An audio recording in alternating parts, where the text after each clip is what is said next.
അസ്സലാമു അലൈക്കും വറഹ്മത്തുള്ളാഹി വബറകാതുഹു. അൽഹംദുലില്ലാഹി റബ്ബിൽ ആലമീൻ വസ്സലാത്തു വസ്സലാമു അലാ അഷ്റഫിൽ മുർസലീൻ വഅലാ ആലിഹി വസഹ്ബിഹി അജ്മഈൻ. അമ്മാ ബഅദ്. വമാ തൗഫീഖി ഇല്ലാ ബില്ലാഹി അലൈഹി തവക്കൽതു വഇലൈഹി ഉനീബ്. അല്ലാഹുമ്മ റബ്ബി ഇശ്റഹ് ലി സദ്രി വയസ്സിർ ലി അംരി വഹ്ലുൽ ഉഖ്ദത മിൻ ലിസാനി യഫ്ഖഹു ഖൗലി. സ്വലാത്തു വസ്സലാമു അലാ സയ്യിദിൽ മുർസലീൻ വാല അലിഹി വസഹ്ബിഹി അജ്മഈൻ.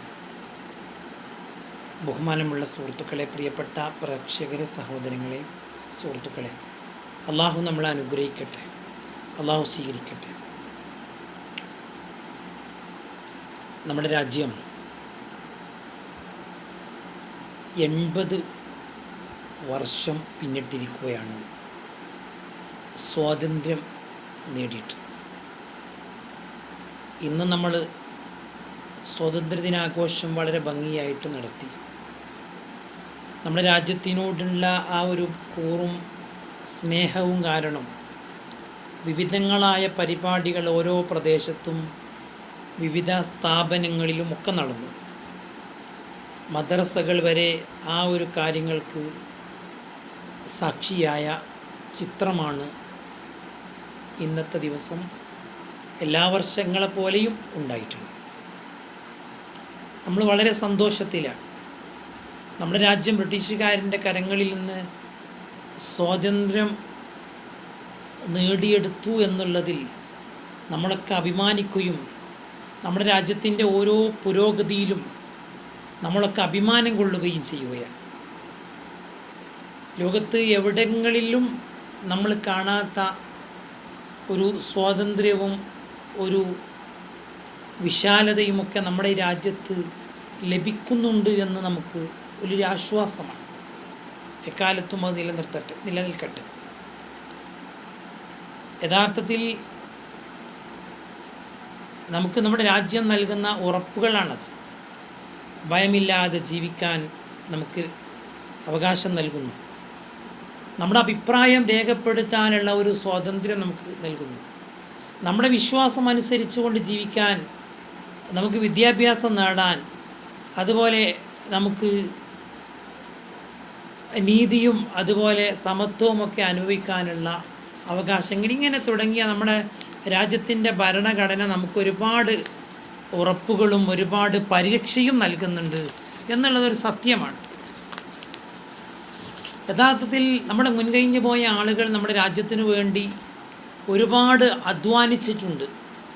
ഗാന്ധിജിയെ പോലെ, അതുപോലെ ജവഹർലാൽ നെഹ്റുവിനെ പോലെ, അതുപോലെ മൗലാന ആസാദിനെ പോലെ, മൗലാന മുഹമ്മദ് അലി ജൗഹറിനെ പോലെ, മൗലാന ഷൗക്കത്ത് അലിയെ പോലെ തുടങ്ങിയ കുറഞ്ഞ ആളുകളെ പറഞ്ഞു എന്ന് മാത്രം ഒരുപാട് ആളുകൾ, നമുക്ക് എണ്ണിയാൽ പറയാൻ തീരാത്ത അല്ലെങ്കിൽ എത്രയോ ആളുകൾ ഈ രാജ്യത്തിൻ്റെ സ്വാതന്ത്ര്യത്തിന് വേണ്ടി അവർ പോരാടിയിട്ടുണ്ട്. ഒരു പക്ഷേ അവരൊക്കെ തൻ്റെ ശരീരം തന്നെ, തൻ്റെ ജീവൻ തന്നെ അതിന് സമർപ്പിച്ചവരും നമ്മുടെ രാജ്യത്തിൻ്റെ വിവിധങ്ങളായ നാടുകളിലുണ്ട്. അവരുടെയൊക്കെ ചരിത്രങ്ങൾ ഓരോ പ്രദേശത്തും ഉണ്ട് എന്നുള്ള സത്യമാണ്. കേരളത്തിലും വലിയ സമരങ്ങളും വലിയ സംഭാവനകളും രാജ്യത്തിൻ്റെ സ്വാതന്ത്ര്യത്തിന് വേണ്ടിയിട്ട് ഉണ്ടായിട്ട്. മലബാർ സമരം, അതുപോലെ ഖിലാഫത്ത് പ്രസ്ഥാനത്തിൻ്റെ ഭാഗമായിട്ട് നമ്മുടെ രാജ്യത്തെ, നമ്മുടെ കേരളീയർ, നമ്മുടെ മലബാറിലെ, അതുപോലെ എറനാട്, വെള്ളുവനാട് പ്രദേശത്തെ ഒക്കെയുള്ള സമരങ്ങളും അതുപോലെയുള്ള ആളുകളുടെ ത്യാഗവുമൊക്കെ നമുക്ക് ചരിത്രത്തിൽ വായിക്കാൻ സാധിക്കും. യഥാർത്ഥത്തിൽ എന്താണ് അവരൊക്കെ ഉദ്ദേശിച്ചത്? അവർ ഉദ്ദേശിച്ചത് ബ്രിട്ടീഷുകാരെ ഈ രാജ്യത്ത് നിന്ന് കെട്ടുകെട്ടിക്കുക എന്നത് മാത്രമല്ല, അതും ലക്ഷ്യമാണ്.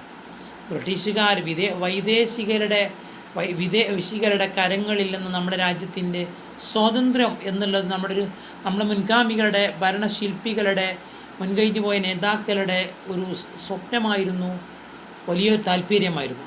അതോടൊപ്പം അവരാഗ്രഹിച്ചത് ഒരു സമാധാനത്തോടുകൂടെ ജീവിക്കാൻ പറ്റുന്ന ഒരു രാജ്യം നമുക്കുണ്ടാവുക എന്നുള്ളതാണ്.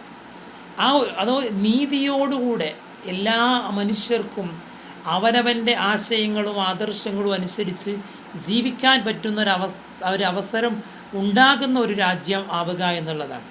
അതാണല്ലോ വിശുദ്ധ ഖുർആൻ അങ്ങനെയാണ് പറഞ്ഞിട്ടുള്ളതും. മുസ്ലിങ്ങളോട് വിശുദ്ധ ഖുർആൻ പറഞ്ഞ അയ്യുവല്ലദീന ആമനൂ കൂനു ഖവ്വാമീന ബിൽ ഖിസ്ത്, കൂനു ഖവ്വാമീൻ, നിങ്ങൾ നീതിയോടുകൂടെ, നീതിക്ക് വേണ്ടി നിലകൊള്ളുക.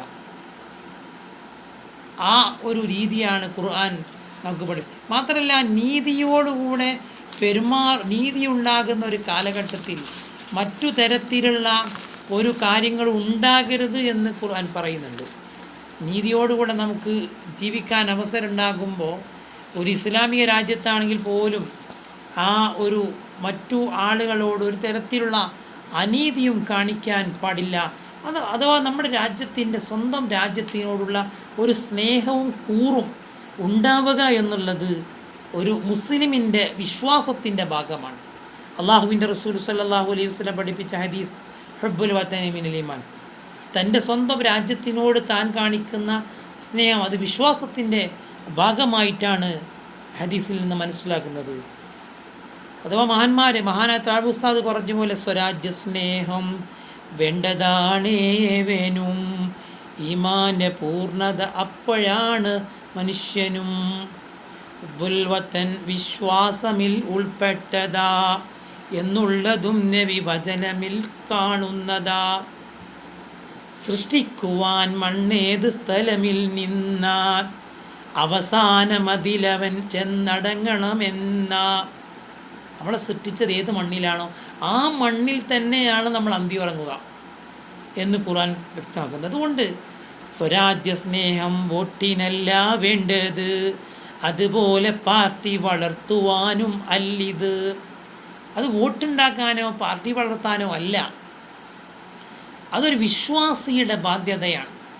വിശ്വാസിയായാൽ അവനിതും അനിവാര്യമാ, അതുകൊണ്ട് ഭൗതിക ലക്ഷ്യമില്ല ആത്മീയത. അതുകൊണ്ട് ഭൗതികമായ ലക്ഷ്യമല്ല, ആത്മീയമായ ലക്ഷ്യം മാത്രമാണ്. നാടോട് കൂറില്ലാതെ വന്നാൽ നന്മകൾ, കൈവിട്ടു പകരം വന്നിടും പല തിന്മകൾ. സ്വന്തം രാജ്യത്തിനോട് കൂറു പുലർത്താതെ ജീവിച്ചാൽ തിന്മയിലേക്കാണ് മനുഷ്യൻ എത്തുക എന്നാണ് ഇവിടെ പറഞ്ഞിട്ടുള്ളത്. ഓരോ മനുഷ്യ പ്രകൃതിയിൽ കാണുന്നത് ഓരോരോ മണ്ണിനുള്ള ഗുണവും തന്നത്. ഓരോരോ മനുഷ്യൻ്റെ പ്രകൃതിയിൽ കാണുന്നത് അവൻ ജനിച്ച അവൻ്റെ ഒരു സാഹചര്യമാണ് എന്നാണ് ഇവിടെ പറയുന്നത്. മാത്രമല്ല, നബി സല്ലല്ലാഹു അലൈഹി വസല്ലങ്ങൾ മക്ക വിട്ടു പോകുമ്പോൾ പുണ്യ റസൂലുള്ളാഹി സല്ലല്ലാഹു അലൈഹി വസല്ലങ്ങൾ മക്കയെ നോക്കി കരഞ്ഞതായിട്ട് കാണാം. നബി മുസ്തഫ ഹിജ്റാദിനം കരഞ്ഞില്ലേ, അത് സ്വന്തം നാടോടുള്ള ഹുബ്ബിലുമല്ലേ. കിബിലക്കു നേരെ തിരിഞ്ഞു നിന്നും കൊണ്ട് നബി അന്ന് പ്രാർത്ഥന ചെയ്തതായി അറിവുണ്ട്. മക്കമേ നിൻ്റെ ഹിലുക എന്നെ പുറത്താക്കുവാൻ തുനിഞ്ഞില്ല, എന്നാൽ പിന്നെ എനിക്കിഷ്ടമില്ല വിട്ട് പിരിയാനെന്ന് തിരുമുസ്തഫ പറഞ്ഞില്ലയോ പിരിഞ്ഞന്ന്. റസൂലുള്ളാഹി പറഞ്ഞു, ഓ മക്കേ, വിശുദ്ധമായ മക്കയെ, നിൻ്റെ നാട്ടുകാർ എന്നെ ഇവിടുന്ന് പറഞ്ഞയക്കുമായിരുന്നില്ല എങ്കിൽ ഈ നാട്ടിൽ ഞാൻ ജീവിക്കും എന്നാണ് നബി സല്ലല്ലാഹു അലൈഹി വസല്ലം പറഞ്ഞത്. അപ്പോൾ ഒരു അനിവാര്യ അവസ്ഥയ്ക്ക് വേണ്ടിയാണ് റസൂലുള്ളാഹി തങ്ങൾ ഇസ്ര പോയത് എന്നർത്ഥം. മക്കയോട് വിട പറയാൻ ആഗ്രഹം ഉണ്ടായിട്ടില്ല. അപ്പം കാരണം നബിതങ്ങൾ ജനിച്ച ഭൂമിക മക്കയാണ്. ആ നാടിനോട് നബിതങ്ങൾക്ക് സ്നേഹമുണ്ട്. നബിതങ്ങൾ പിന്നെ അവിടേക്ക് തിരിച്ചു വരുന്നൊരു ചിത്രം ഉണ്ടായിട്ടുണ്ടല്ലോ, ആഗ്രഹിച്ചിട്ടുണ്ട് അവിടത്തേക്ക് തിരിച്ചു. അതുകൊണ്ട് തന്നെ ഇന്ത്യയിലെ മുസ്ലിങ്ങളായ നമ്മെ സംബന്ധിച്ചിടത്തോളം നമുക്ക് നമ്മുടെ സ്വർഗ്ഗം അല്ലെങ്കിൽ നമ്മുടെ രാജ്യം നമ്മൾ വളരെയേറെ സ്നേഹത്തോടെ ബഹുമാനത്തോടെയാണ് നമ്മൾ കാണുന്നത്. നമുക്ക് ഇവിടുന്ന് എങ്ങോട്ടും പോകാനില്ല. അല്ലെങ്കിൽ വാരിയംകുന്നത്ത് കുഞ്ഞഹമ്മദ് ഹാജിയോട് ബ്രിട്ടീഷുകാർ പറയുന്നുണ്ട്, നിങ്ങൾക്ക് വേണമെങ്കിൽ മക്കത്തേക്ക് പോകാനുള്ള എല്ലാ സൗകര്യവും ഞങ്ങൾ ചെയ്തു തരാം. പക്ഷേ വാരിയംകുന്നത്ത് കുഞ്ഞഹമ്മദ് ഹാജി പറഞ്ഞത്, എനിക്ക് മക്കത്തല്ല ഞാൻ ജനിച്ചത്, ഞാൻ എൻ്റെ ഇന്ത്യയിലാണ് ജനിച്ചത്.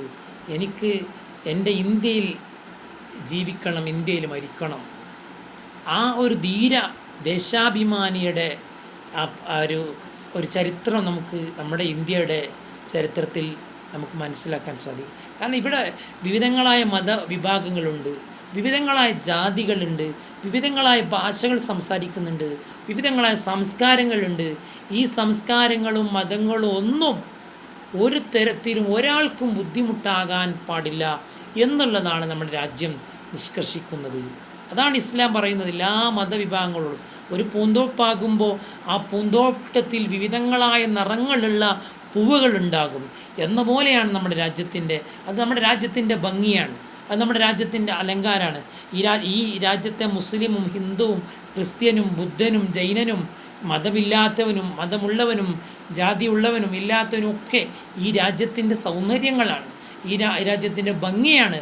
ഈ രാജ്യത്തിൻ്റെ ഭംഗിയാണ് അവരിലൂടെ പ്രകടമാകുന്നത് എന്നാണ് ഈ രാജ്യത്തെ പള്ളിയും അമ്പലങ്ങളും ചർച്ചുകളും ഒക്കെ ഈ നമ്മുടെ രാജ്യത്തിൻ്റെ ഐക്യവും സ്നേഹവുമാണ് വിളിച്ചോതുന്നതെന്നാണ് ഒരു ഒരു മുസ്ലിമിനോട് നബി സല്ലല്ലാഹു അലൈഹി വസല്ലം പറഞ്ഞെന്താണെന്നറിയോ? അക്രിം ജാറക്ക, നിൻ്റെ അയൽവാസിയെ നീ പരിഗണിക്കുക. അത് ഏത് ജാതിയാവട്ടെ, ഏത് മതമാവട്ടെ.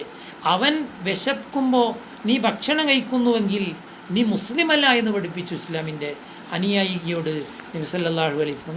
നോക്കൂ, നിങ്ങൾ മതം നോക്കി ജാതി നോക്കിയാണോ ഇവിടെ നമ്മൾ അയൽപക്കം പരിഗണിക്കപ്പെടുന്നത്, മനുഷ്യത്വം പരിഗണിക്കപ്പെടുന്നത്? അല്ല. അങ്ങനെ ഒരു രീതി തന്നെ ഇസ്ലാമിലുമില്ല, നമ്മുടെ രാജ്യത്തിലുമില്ല. നമ്മുടെ രാജ്യത്തിൻ്റെ ചിത്രം അങ്ങനെയാണ്. പക്ഷേ ഇന്ന് നമ്മുടെ രാജ്യത്തിൻ്റെ ചില അവസ്ഥകൾ, ചില നാടുകളിൽ നിന്ന് കേൾക്കുന്ന ശബ്ദങ്ങൾ, അക്രമങ്ങൾ നമ്മളെ വല്ലാതെ പ്രയാസപ്പെടുത്താറുണ്ട്. ജാതിയുടെ പേരിൽ, മതത്തിൻ്റെ പേരിൽ, ചിലർ കഴിക്കുന്ന ഭക്ഷണത്തിൻ്റെ പേരിൽ, ചിലർ സ്വീകരിക്കുന്ന സംസ്കാരത്തിൻ്റെ പേരിൽ അവരെ ആക്രമിക്കുന്നു, അവരെ വധിച്ചു കളയുന്നു, അവനെ ഇല്ലായ്മ ചെയ്യുന്നു, അവനെ കള്ളക്കേസിൽ കൊടുക്കുന്നു. ഇങ്ങനെ പല വിധത്തിൽ അവൻ്റെ രാജ്യത്തു നിന്ന് പുറത്താക്കുന്നു, അവൻ്റെ പൗരത്വം നിഷേധിക്കുന്നു. ഇങ്ങനെ ചില വാർത്തകൾ നമ്മുടെ രാജ്യത്തിൻ്റെ ചില ഭാഗങ്ങളിൽ നിന്ന് കേട്ടുകൊണ്ടിരിക്കുന്നു എന്നുള്ളത് നമ്മളെ വല്ലാതെ ദുഃഖിപ്പിക്കുന്നുണ്ട്, വിഷമിപ്പിക്കുന്നുണ്ട്. യഥാർത്ഥത്തിൽ അത് നമ്മുടെ രാജ്യത്ത് ഉണ്ടാകാൻ പാടില്ലാത്തതാണ്. നമ്മളൊക്കെ ഈ രാജ്യത്ത് സ്നേഹത്തോടെ ജീവിക്കേണ്ടവരാണ്. അതാണ് ഗാന്ധിജി ആഗ്രഹിച്ച ഇന്ത്യ, അതാണ് നെഹ്റുജി ആഗ്രഹിച്ച ഇന്ത്യയാണ്, സുഭാഷ് ചന്ദ്രബോസ് ആഗ്രഹിച്ച ഇന്ത്യയാണ്, അതാണ് മൗലാന അബുൽ കലാം ആസാദ് ആഗ്രഹിച്ച ഇന്ത്യയാണ്.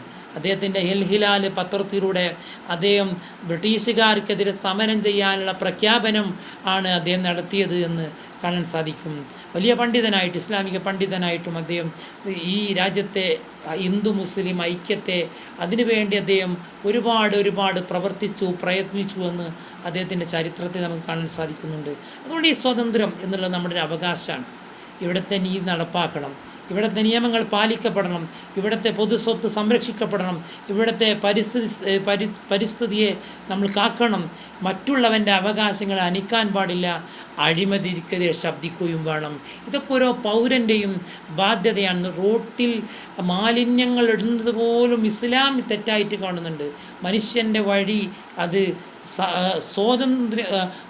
അത് ഫ്രീ ആക്കണം, അതവനിക്ക് യാത്ര ചെയ്യാൻ സൗകര്യപ്പെടുത്തണം, അവിടെ കല്ലും മുള്ളും ഇടാൻ പാടില്ല, അവനെ ബുദ്ധിമുട്ടിക്കാൻ പാടില്ല എന്ന് ഇസ്ലാം പറയുമ്പോൾ നമ്മുടെ രാജ്യം അങ്ങനെ തന്നെയാണ് പറയണത്. നമ്മുടെ രാജ്യത്തിൻ്റെ എല്ലാവർക്കും അവനവൻ്റെ അവകാശത്തെ അവകവച്ച് കൊടുക്കുന്ന രീതിയിലേക്ക് നമ്മുടെ രാജ്യം മാറണം എന്നുള്ളതാണ് നമ്മുടെ മുൻഗാമികളായ ആളുകൾ ആഗ്രഹിച്ചതും അവർ പ്രതീക്ഷിച്ചതും പിൻഗാമികളായ ആളുകളിൽ നിന്ന് അവർ ആഗ്രഹിക്കുന്നതും ഈ ഒരു കാര്യമാണ് എന്ന് നമ്മൾ മനസ്സിലാക്കേണ്ടതാണ്. അതുപോലെ നമ്മുടെ ഈ ഇന്ത്യയുടെ ഭാവി എന്ന് പറയുന്നത് യുവതലമുറയാണ്. 60% നമ്മുടെ രാജ്യത്ത് യുവാക്കളാണ്, വിദ്യാർത്ഥികളാണ്. അവരുടെ വിദ്യാഭ്യാസം, അവരുടെ തൊഴിൽ, അവരുടെ പ്രവർത്തന കഴിവ്, അവരുടെ പുരോഗതി, അവർ ഈ രാജ്യത്തിൻ്റെ ഈ സ്വപ്നങ്ങൾക്കൊപ്പം നിൽക്കുകയും രാജ്യത്തിൻ്റെ മൂല്യങ്ങൾക്ക് വേണ്ടി പ്രവർത്തിക്കുന്നവരാവുകയും ചെയ്യുക എന്നുള്ളതാണ് നമ്മുടെ മുൻഗാമികൾ ആഗ്രഹിച്ചത്. മഹാനായ അല്ലാമ ഇഖ്ബാലിൻ്റെ ഒരു കവിത നമുക്കിവിടെ ഓർമ്മ വരികയാണ്. 1904 പ്രസിദ്ധീകരിക്കപ്പെട്ട ഈ അദ്ദേഹത്തിൻ്റെ ആ ഒരു കവിത. അദ്ദേഹം ലാഹോറിൽ 1904 നമ്മുടെ രാജ്യത്തിന് സ്വാതന്ത്ര്യം കിട്ടുന്നതിന് എത്രയോ വർഷങ്ങൾക്ക് മുമ്പ് ലാഹോറിൽ ഒരു ഗവൺമെൻറ് കോളേജിൽ വിദ്യാർത്ഥി കൂട്ടായ്മയോട് അദ്ദേഹം സംസാരിക്കുമ്പോൾ അദ്ദേഹം നമ്മുടെ രാജ്യത്തിൻ്റെ ആ ഒരു ഭംഗിയോർത്തുകൊണ്ട് അദ്ദേഹം പാടിയതായിട്ട് പറ്റും. സാരേ ജഹാൻ സെ അച്ഛ ഹിന്ദുസ്ഥാൻ ഹമാര ഹം ബുൽബുലേ ഹൈ ഇസ്കി ഏയ് ഗുലിസ്ഥാൻ ഹമാര. അതായത് ലോകത്തിലെ എല്ലാ ദേശങ്ങളെക്കാളും മികച്ചത് നമ്മുടെ രാജ്യമാണ്, ഹിന്ദുസ്ഥാനാണ്. നാം ഇതിൻ്റെ പാട്ടുകാരായ പക്ഷികളാണ്, ബുൽബുൽ പക്ഷികളാണ്. ഈ രാജ്യം വലിയൊരു പൂന്തോട്ടമാണ്. ഈ രാജ്യത്തിൻ്റെ പുരോഗതിയാണ് നമ്മളൊക്കെ ആഗ്രഹിക്കുന്നതും നമ്മളൊക്കെ ഉദ്ദേശിക്കുന്നതും എന്നാണ് ഇഖ്ബാൽ ഈ ഒരു പാട്ടിലൂടെ നമ്മളെ പഠിപ്പിക്കുന്നത്. മാത്രമല്ല ഈ രാജ്യത്തിൻ്റെ ചിട്ട എന്താണെന്ന് അദ്ദേഹം പറയുന്നുണ്ട്. മദ്ഹബ് നഹി സിഖാത ആപസ് മേം വൈർ രഖ്ന ഹിന്ദി ഹൈം ഹേം വതൻ ഹൈം ഹിന്ദുസ്ഥാൻ ഹമാര. അതായത് പരസ്പരം ഒരിക്കലും ശത്രുതയോടുകൂടെ ഈ രാജ്യത്ത് നമുക്ക് പെരുമാറാൻ സാധ്യമല്ല. ഒരു വർഗീയത നമുക്ക് ഉണ്ടാകാൻ പാടില്ല. നമ്മളൊരു ഹൈന്ദവ സുഹൃത്തിനോടോ ഒരു മുസ്ലിം സുഹൃത്തിനോടോ ക്രൈസ്തവ സുഹൃത്തിനോടോ ഒരിക്കലും ഒരു വർഗീയത ഉണ്ടാകാൻ പാടില്ല. അവർ തമ്മിലൊരു വിദ്വേഷം ഉണ്ടാകാൻ പാടില്ല. അവൻ മറ്റു മതക്കാരനായതിൻ്റെ പേരിൽ അവനോടൊരിക്കലും വെറുപ്പ് ഉണ്ടാകാൻ പാടില്ല. അതുകൊണ്ട് അങ്ങനെ ഒരു വെറുപ്പ് ഒരു മതവും പഠിപ്പിക്കുന്നില്ല. അത് നാം ഇന്ത്യക്കാരാണ്. നമ്മുടെ മാതൃരാജ്യം ഇന്ത്യയാണ്. ആ ഇന്ത്യയെ നമ്മൾ സ്നേഹിക്കുന്നു, ഇന്ത്യയെ നമ്മൾ ഇഷ്ടപ്പെടുന്നു. നമ്മുടെ ഇന്ത്യ ജയിക്കട്ടെ, നമ്മുടെ ഇന്ത്യ കൂടുതൽ പുരോഗതിപ്പെടട്ടെ. നമ്മുടെ രാജ്യത്തിനു വേണ്ടി ശബ്ദിച്ചവർ, അതിനുവേണ്ടി ജീവൻ കൊടുത്തവർ എല്ലാവരെയും ബഹുമാനത്തോടെ ഈ സമയത്ത് നമ്മൾ ഓർക്കുന്നു. ഗാന്ധിജിയും അതുപോലെ ആസാദിനെയും മൗലാന മുഹമ്മദ് അലിയെയും നെഹ്റുജിയെയും അതുപോലെ തുടങ്ങിയ ആളുകളൊക്കെ ഈ രാജ്യത്തിൻ്റെ ബഹുമാനികളായ വ്യക്തിത്വങ്ങളാണ്. അവരൊക്കെ ഈ സമയത്ത് നമ്മൾ ഓർക്കുന്നു. നമ്മുടെ രാജ്യം ഇനിയും പുരോഗതിപ്പെടട്ടെ. നമ്മുടെ രാജ്യത്തെ സൗഹൃദത്തോടെ, സ്നേഹത്തോടെ, ഐക്യത്തോടെ മുന്നോട്ട് കൊണ്ടുപോകാൻ നമ്മുടെ രാജ്യം ഭരിക്കുന്ന ഭരണാധികാരികൾക്ക് നല്ലൊരു മനസ്സ് തോന്നിക്കട്ടെ. നമ്മുടെ രാജ്യത്ത് ജനങ്ങളുടെ പുരോഗതിക്കും ജനങ്ങളുടെ ഐക്യത്തിനും വേണ്ടി ശബ്ദിക്കുന്നവർക്ക് വലിയ പദവിയും അധികാരവുമൊക്കെ നൽകി അവർക്ക് പുരോഗതിപ്പെടട്ടെ. തൊഴിലില്ലായ്മ നമ്മുടെ രാജ്യത്ത് നിന്ന് ഇല്ലാതെയാകട്ടെ, പട്ടിണി നമ്മുടെ രാജ്യത്ത് ഇല്ലാതിരിക്കട്ടെ, വർഗീയത ഇല്ലാതിരിക്കട്ടെ, വിദ്വേഷമില്ലാതിരിക്കട്ടെ, സ്നേഹം ജയിക്കട്ടെ. എല്ലാ ഇന്ത്യക്കാർക്കും നമ്മുടെ നല്ല ആശംസകൾ നേരുന്നു. അസ്സലാമു അലൈക്കും വറഹ്മത്തുള്ളാഹി വബറകാതുഹു.